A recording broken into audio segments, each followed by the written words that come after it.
Mtazamaji, karibu katika kipindi cha Kilimo Ajira Yangu. Kipindi ambacho kinaelezea fursa nyingi za ajira zilizopo katika sekta ya kilimo. Wiki hii tupo mkoa wa Lindi tukiangalia ukulima wa zao la korosho. Mkoa wa Lindi upo kusini mwa Tanzania. Una wilaya 5 ambazo ni Lindi na Chingwea, Ruangwa, Kilwa na Liwale. Mtazamaji, tupo wilaya ya Liwale. Zao kuu la biashara katika wilaya hii ni korosho na ufuta. Na takwimu zinaonyesha mavuno ya zao la korosho yameongezeka zaidi baada ya wakulima kuhamasishwa kusafisha mashamba yao pamoja na kufuata kanuni na maelekezo ya wataalamu wa kilimo. Sara Chiwamba, mkuu wa wilaya Liwale, anasema sehemu kubwa ya mapato katika halmashauri yake inatokana na makusanyo yanayotokana na mauzo ya korosho. Wilaya ya Liwale, zao kuu la biashara ni korosho na ufuta. Lakini nadhani korosho ndio inachukua nafasi kubwa sana. Na ni zao ambalo kwa kweli linaingizia halmashauri kipato kikubwa sana. Kutokana na kwamba tumeona hilo, ni kwamba tumejipanga sasa kwa mwaka huu. Ofisi ya kilimo imeelekezwa iweze kuongeza michi ya korosho mpya, ambapo tumeshahamasisha wananchi. Katika mikutano yangu nilikuwa nikipita, nimehamasisha wananchi waweze kupanda mikorosho mipya, kwa sababu maeneo mengi nimepita nimeona mikorosho ni ya zamani, ingawaje bado inazaa, lakini tumewahamasisha waweze kupanda mikorosho mipya kwa msimu huu wa mvua, ili angalau waweze kupata mapato zaidi na haya wanayoyapata. Kwa hiyo tumewahamasisha, na kufikia sasa hivi nadhani ofisi ya kilimo imepata miche karibia 640 kutokana na taarifa walizonipa, na tayari wameshaanza kuotesha vitalu, na wananchi wataweza kuuziwa kwa ile bei ya chini ambayo wanaweza wakaimudu. Na wengi wameshaitikia, wameanza kupanda hiyo miche. Wengine walipanda miaka iliyopita, naona bado wanaita mikinda, inaendelea kuzaa. Na tunaamini kwamba wakipanda hiyo miche mipya watapata zaidi. Lakini pamoja na kwamba wanayo ile ya zamani, mimi naona wamepata. Kwa mfano kwa msimu huu bei zimepanda. Zamani tumekuta kwamba bei ilikuwa 1500, lakini kwa mwaka huu, kwa msimu huu, na bado wanaendelea kuuza katika minada, bei imefia mpaka 3700, 3800. Kwa hiyo wananchi wamenufaika sana sana na hili zao la korosho, na tuna matarajio kwamba kwa kweli uchumi wao utabadilika, hata hali zao za maisha zitabadilika. Nimekuwa nikiwasisitiza katika mikutano ya hadhara kwamba kutokana na hiki kipato basi walichopata, waweze kuboresha makazi yao, waweze kuboresha mazingira kwa ujumla, waweze kujenga vyoo ambavyo tuseme ni imara, sio vyoo ambavyo sio vya kudumu. Lakini pia waweze basi kutunza ile akiba kwa ajili ya familia na watoto wao. Wengi sasa hivi watoto wamefaulu, kwa hiyo nimewasisitiza na kuhamasisha kwamba hilo pato watakalopata kutokana na korosho waweze kupeleka watoto shuleni kwa ajili ya kuwalipia ada na mambo mengine. Kwa upande wa uzalishaji, ni kwamba ofisi ya kilimo ilijitahidi sana kuhamasisha watu wakati ule wa kipindi cha kutunza mikorosho, kama kupulizia dawa kwa wakati. Lakini pia katika mikutano yangu ya hadhara, wakati wanapulizia ile mikorosho wakati wa utunzaji, nilikuwa nahamasisha sana waweze kusafisha mashamba. Nasikia siri moja ya hili zao la korosho ili liweze kutoa mazao vizuri ni kwamba lazima mashamba yao yamesafishwa. Kwa hiyo nilikuwa nikipita na kuhamasisha wananchi kusafisha mashamba yao. Palipo bidi kutumia nguvu, tulitumia nguvu, na tunashukuru Mungu kwamba wananchi walituelewa, wakasafisha mashamba yao vizuri, wakapulizia mikorosho yao dawa kama inavyostahili kutokana na maelekezo kutoka kwa wataalamu wa kilimo, na matokeo yake ndio tumeona sasa korosho zimekuwa ni nyingi. Lakini pia tumejitahidi kwenye swala la udhibiti wa utoroshwaji wa korosho, yani korosho zinazouzwa katika nje ya mfumo ule sahihi, wanaita kangomba. Kwa hiyo tumejitahidi kwa kweli, na unaweza ukaona kwamba tunajivunia kwamba tumejitahidi kwa sababu tani ambazo zimekusanywa katika gala letu kuu la wilaya zimeongezeka ukilinganisha na siku za nyuma. Kwa hiyo tuna uhakika kwamba tani zinapoongezeka katika gala, ina maana tayari tumedhibiti ule utoroshwaji, kwa sababu kila kilichotoka kwa mkulima kimeweza kujulikana. Na tunatarajia makusanyo yanaweza yakawa zaidi ya yale ambayo yalikuwa ni matarajio. Halmashauri iliweka kama approximation ya kukusanya tani kama 7,000 kama sijakosea. Naogopa kutoa takwimu sasa utazipata huko kwa afisa ushirika, lakini mpaka kufikia sasa hivi tani zimezidi ni 10,000 na inaweza ikafika mpaka tani 11,000. Kwa hiyo unaweza ukaona kwamba kwa kweli tumevuka lengo. Kwa hiyo kwa kupitia tu hiyo indicator inaonyesha kwamba tumedhibiti ule utoroshwaji haramu wa hili zao la korosho katika wilaya ya Liwale. Tunajivunia kwa hilo kwa kweli.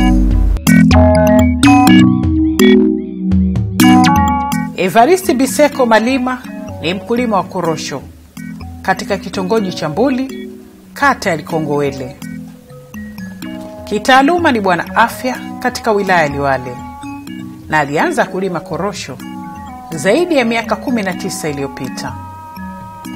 Amekuwa akikuza kilimo cha korosho na sasa anamiliki shamba la zaidi ya ekari 50. Shamba lake lina mikorosho mingi ya asili ambayo aliikuta na anaendelea kuitunza kwa kufuata kanuni za kilimo na kupata mavuno zaidi.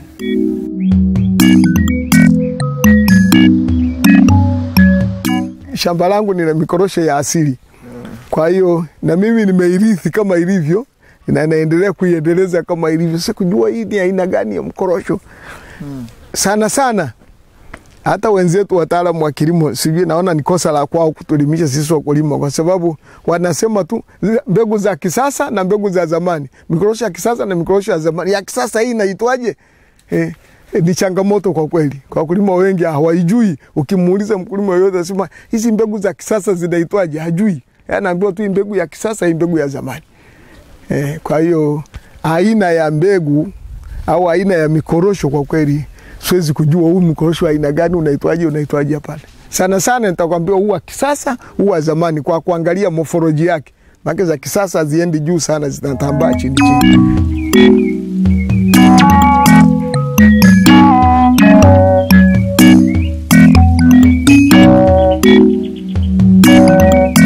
Kwa mfano shamba kama hili, ninajua kila mti una korosho za aina gani. Unaona? Kwa ubora wa korosho, kwanza uwe korosho iwe kubwa, alafu hiyo imejaa. Kujaa kwa korosho lazima utaangalia, utaona uzito. Korosho inakuwa nzito, ile korosho yenyewe like this. Hii korosho kichukua, hii ni za mwisho kwa ni vidogo. Inakuwa ni kubwa, alafu ukiwei unasikia ni nzito. Ina uzito. Kwa hata ukija kuisize, kuikata, kuangalia ile product ya ndani, unakuta imejaa. Huo ndio korosho nasema hii ni bora. Kwa hiyo korosho kama zile sasa kwenye sisi wenye mikorosho ya asili, huwa ndio tuna prefer sasa kuirudishia kwenye sehemu za magepu. Sehemu za magepu kuipanda ile. Kwa hiyo baada ya muda unajikuta shamba lako lina korosho bora tu zote. Kwa hiyo unakwenda na identify, ukiona hii inaleta vikorosho kama hivi, msimu mwingine unaikata hiyo, unaiondoa, unaweka mti mwingine ambao unauprefer kutoka kwenye mti ule ambao umeona korosho zake ni bora.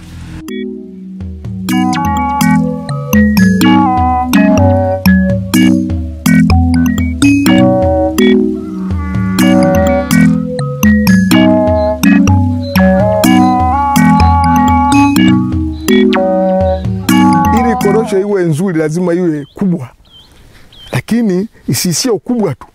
Je, imejaa, ina uzito unaotakiwa, nyama ya ndani ile iko. Maana inaweza likawa ganda tu, likawa kubwa alafu ndani kule hakuna nyama. Kwa hiyo sio bora. Na ipo miti ya namna hiyo. Kuta lina ganda lake kubwa tu lakini halina nyama ndani. Sisi huku tuna ardhi yetu ni ya kichanga kama mnavyoiona, na hii ardhi sisi kwa uzoefu inaonyesha kwamba ni ardhi ambayo inapendelea sana mikorosho, kwa sababu tuna ardhi maeneo kuna ardhi ya kichanga kiudongo, lakini korosho hazistawi vizuri kule. Kwa hiyo kwa uzoefu tu, sio kwa kitaalamu, lakini kwa uzoefu inaonyesha ardhi ya kichanga kwa huku korosho zinakubali zaidi kuliko ardhi ya udongo.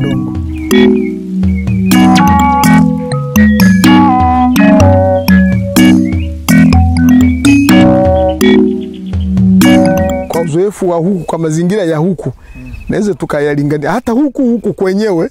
Mfano kama sisi Liwale huku tuna kanda mbili tofauti. Kuna ukanda unalimwa zao la korosho na ukanda ulimwi zao la korosho unalimwa ufuta. Na ukilinganisha zile kanda mbili kuna vitu viwili vikubwa. Cha kwanza ni udongo. Sehemu ambazo korosho hazistawi sana ni udongo wa mfinyanzi huu. Korosho utaota lakini hautatoa mazao yale yaliyokusudiwa. Lakini la pili ni hali ya hewa. Sehemu zenye ubaridi zenye miinuko, sijui ni degree ngapi, I don't know. Lakini sehemu ambazo zimeinuka kwa huku hazistawishi kabisa korosho. Kwa hiyo nafikiri hizo mbili vigezo hivyo ni vitu ambavyo vinawezesha huku tulime korosho, huku wasilime korosho. Lakini kingine ni mazoea tu. Sasa hivi nasikia wapi hapa Singida wamehamasishwa watu wanapanda mikorosho. Sasa hatujui baada ya miaka 3 kitatokea nini. Lakini kule ni ardhi ya udongo na nini, lakini joto lipo. Kwa hiyo tuna expect kwamba labda watapata mazao mazuri ya korosho. Kwa hiyo vitu vingine ni mazoea tu. Kitu kilikutwa watu wanafanya hivyo, au kitu kilikutwa watu hawafanyi hivyo, basi watu wanaacha sasa huko bwana hili zao alikubali. Lakini kumbe linawezekana linakubali. Ila kwa sababu ni kitu ambacho ni cha mapokeo. Kwa hiyo unaweza kujikuta wanaacha tu fursa ile, wanaiacha kwa sababu tu ya yale mapokeo.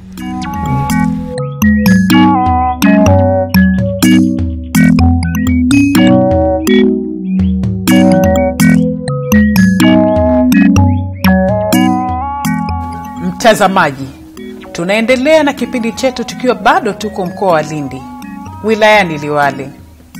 Hali ya hewa ya Lindi ni rafiki kwa kilimo cha korosho, ikiwa na wastani wa joto kati ya sentigredi 24.5 na 27. Mkoa upokea kati ya milimita 980 na 1200 za mvua kwa mwaka, hasa kati ya miezi ya Novemba na Mei. Ili mkulima apate mafanikio, ni lazima afuate kanuni bora za kilimo. Asafishe shamba, atumie mbegu bora zilizopendekezwa na watafiti.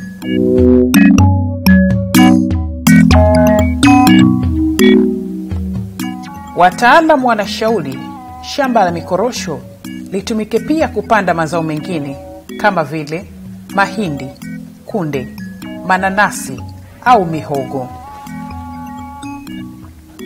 Hii inamsaidia mkulima kuhudumia shamba lake kila wakati badala ya kusubiri msimu wa mavuno ya korosho. Mustafa Sadiki Magembe ni afisa kilimo na umwagiliaji katika wilaya ya Liwale. Anatueleza mkulima asipofuata kanuni na maelekezo ya wataalamu wa kilimo anaweza kusababisha mikorosho yake kukumbwa na magonjwa.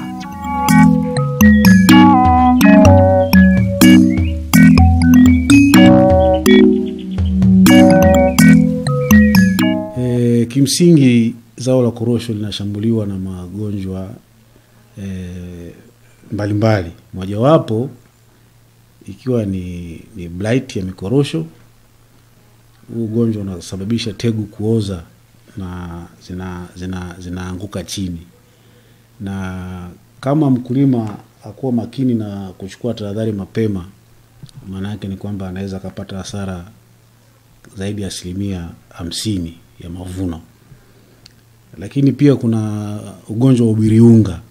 Huu ugonjwa ni ugonjwa ambao ni sugu na umekuwa ukiwapa matatizo wakulima walio wengi, na ugonjwa huu unasababishwa na fungus wa mikorosho ambao tumekuwa tukishirikiana na watu na Lindele katika takriban miaka mingi sana kutafuta ufumbuzi wa ugonjwa huu ambao kwa kweli ni changamoto, lakini bado tunaendelea kufanyia kazi kwa kuliko ushirikiana na wadau wote, utafiti na Lindele yao pamoja na wakulima na wadau wengine.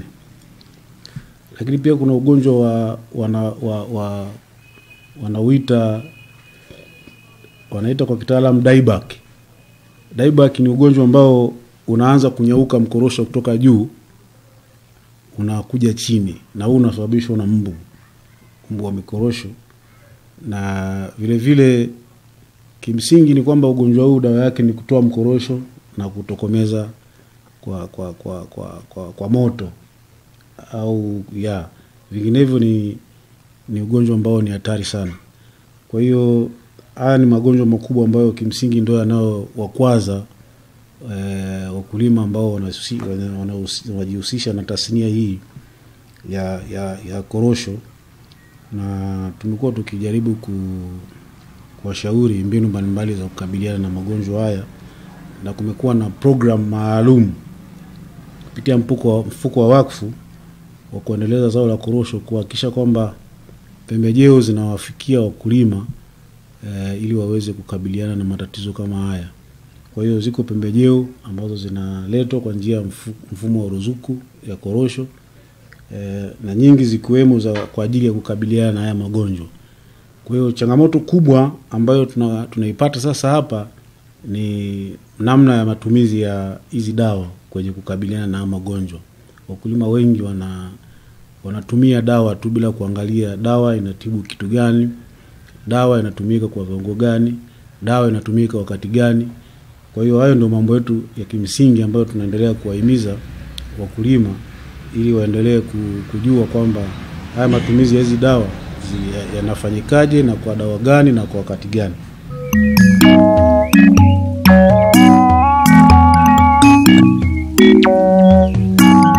Mtazamaji, wakulima wa korosho wamenufaika sana na bei nzuri na kubwa ya korosho baada ya serikali kuweka utaratibu wa kila mkulima kuwa mwanachama katika chama cha ushirika cha msingi.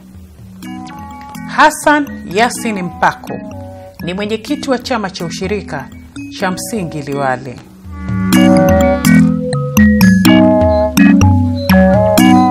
Kimsingi zao la korosho ni zao ambalo tuna imani kubwa sana kwamba linaingiza kipato kingi kwa mkulima na kupanua ajira.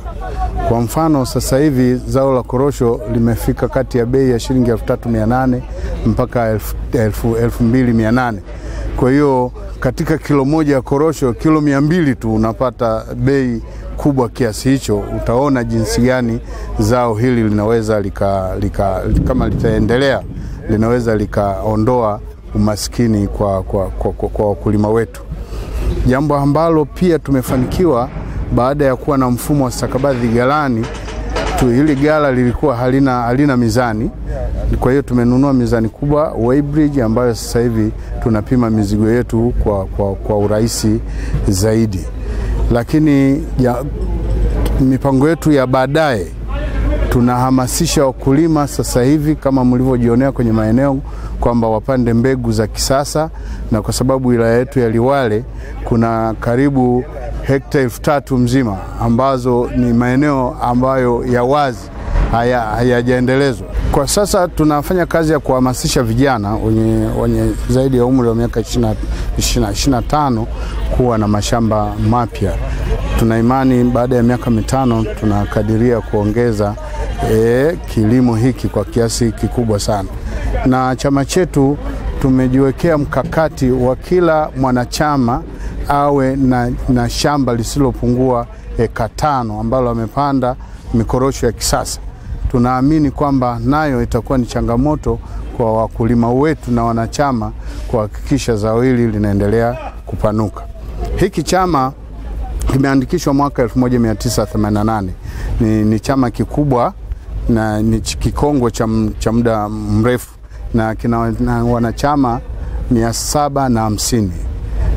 Akina mama wako 400 na akina baba wako 350. Kwa hiyo kimezingatia sana jenda. Kwa hali hii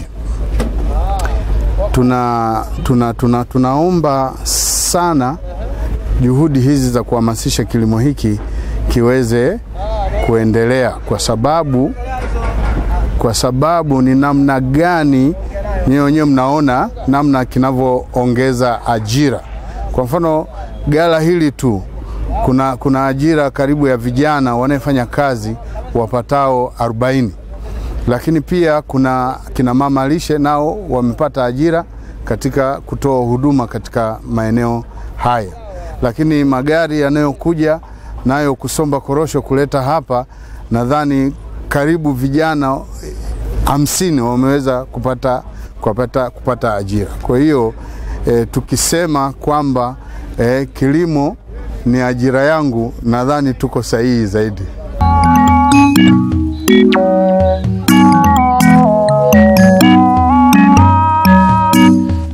Mtazamaji, mpaka hapo tumefikia mwisho wa sehemu ya kwanza ya kipindi hiki.